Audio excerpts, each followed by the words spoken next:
जय माता वैष्णो देवी। भक्तों, हम धर्मेंद्र हिंदुस्तानी लेकर आए हैं माता वैष्णो देवी मंदिर का कथा, रहस्य, इतिहास और कहानी। तो भक्तों, एक बार जोर से जयकारा हो जाए जय वैष्णो देवी की। भक्तों, आज हम अपने इस वीडियो में चर्चा करेंगे माता वैष्णो देवी का इस पृथ्वी लोक पर उद्भव कैसे हुआ, वो प्रकट कैसे हुई और वहाँ उनका मंदिर कैसे बना, कौन उनका पुजारी है और यहाँ की यात्रा कैसे करें।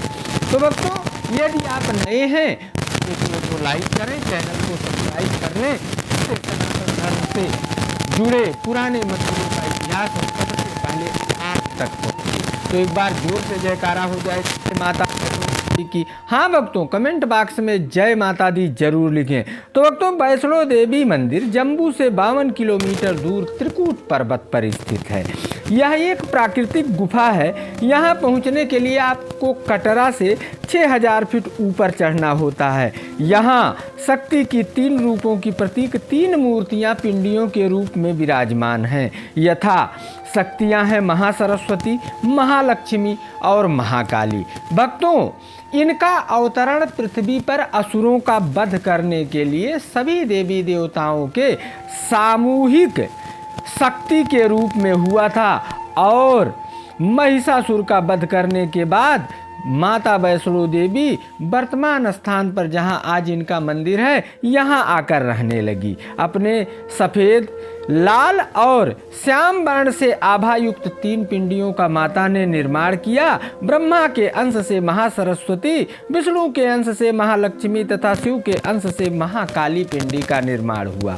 भक्तों, गुफा में स्थापित तीनों देवियों के इन 3 रूपों की पूजा की जाती है। मान्यता है कि यहाँ माता सती का बाजू गिरा था, लेकिन इसका कोई पौराणिक वृतांत उपलब्ध नहीं है। कटरा से 2 किलोमीटर की दूरी पर एक गांव है हंसाली।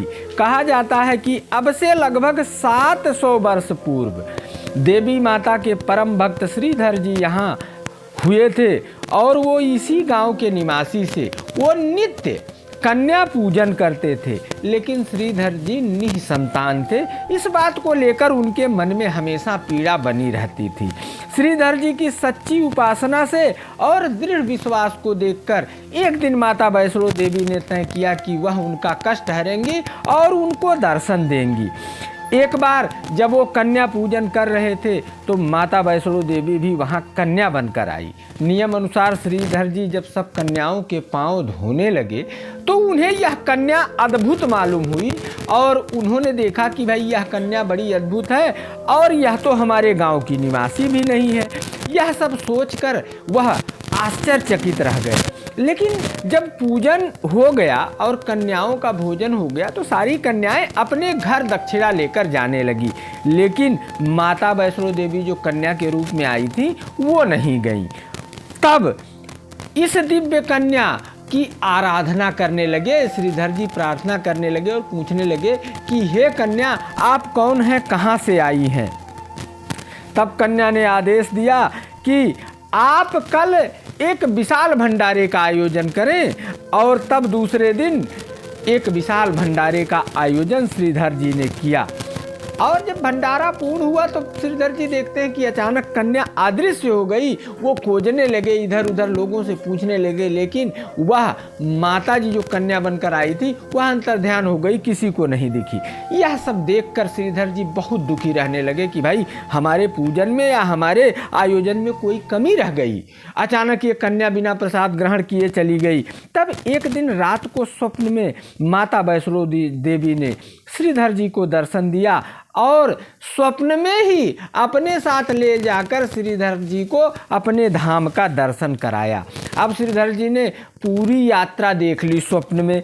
उसी दिन से जब श्रीधर जी की आँख खुली तो उस धाम को खोजने लगे और स्वप्न में जिन रास्तों पर वो गए थे उसको ध्यान करते हुए वो आगे बढ़ते चले गए। तब उन्हें माता का दर्शन प्राप्त हुआ उस गुफा में और उनका जीवन सफल हो गया। तब उन्होंने माता की प्रार्थना की। माता वैष्णो देवी ने उन्हें साक्षात दर्शन दिया और उन्हें संतान प्राप्त होने का आशीर्वाद दिया और कहा कि जाओ, तुम्हें 4 पुत्र होंगे और मेरा आशीर्वाद है तुम्हें कि तुम्हारे ही वंश के लोग हमारी पूजा करते रहेंगे और तुम्हारे वंश को बहुत सुख शांति प्राप्त होगी।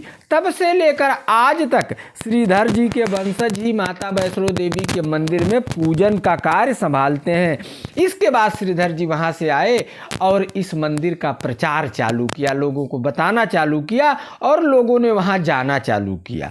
अब लोगों की मनोकामनाएं पूर्ण होने लगी। तब माता वैष्णो देवी मंदिर का प्रचार बढ़ता ही गया, लोगों की आस्था बढ़ती ही गई।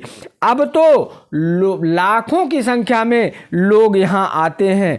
आपको यहाँ किसी प्रकार की असुविधा ना हो, इसके लिए श्री वैष्णो देवी साइन बोर्ड द्वारा रास्ते में तमाम सुविधाओं की व्यवस्था की गई है, जैसे लैट्रिन, बाथरूम, यात्री विश्रामालय आदि। रास्तों पर अधिकांश जगह छाजन भी लगा दिया गया है। आप यहाँ पंजीकृत पिट्ठू, घोड़े अथवा डांडी की भी सेवा ले सकते हैं।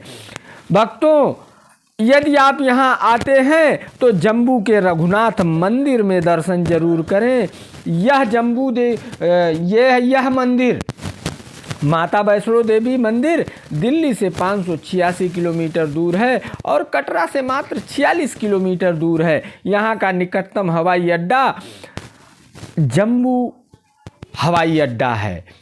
पहले तो जम्मू तक ही ट्रेन चलती थी, लेकिन अब कटरा तक ट्रेन चलने लगी तो यात्रा और आसान हो गई।